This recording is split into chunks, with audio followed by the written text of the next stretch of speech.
Alright, I'm just going to put this sandal here, just kind of a skew here, kind of how people stand. And I'm going to go ahead and do the same to this sandal as the other, as far as putting the piping of the white.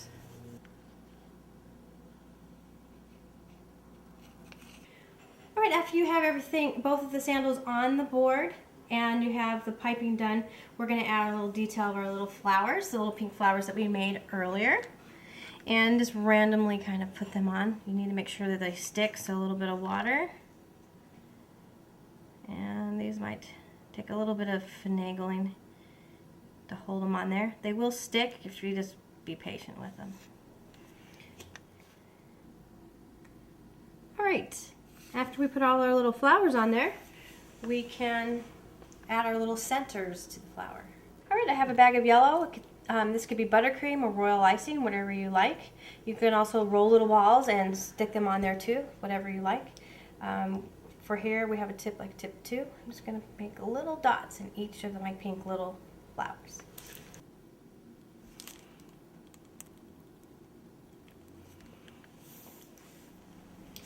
Alright, there we have all our little pink flowers on. And now we're going to put our straps.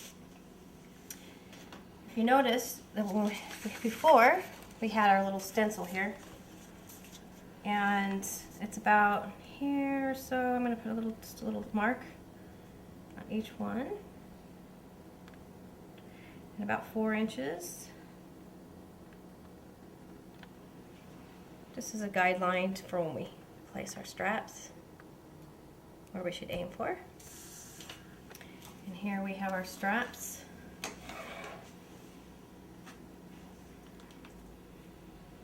Now these are a little long, and I meant them to be that way, so I'm going to cut them.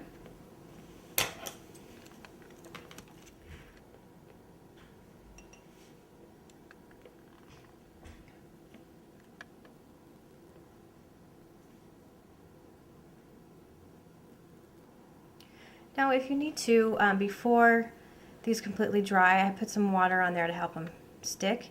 You may want to put a little piece of paper or something in here to hold them up.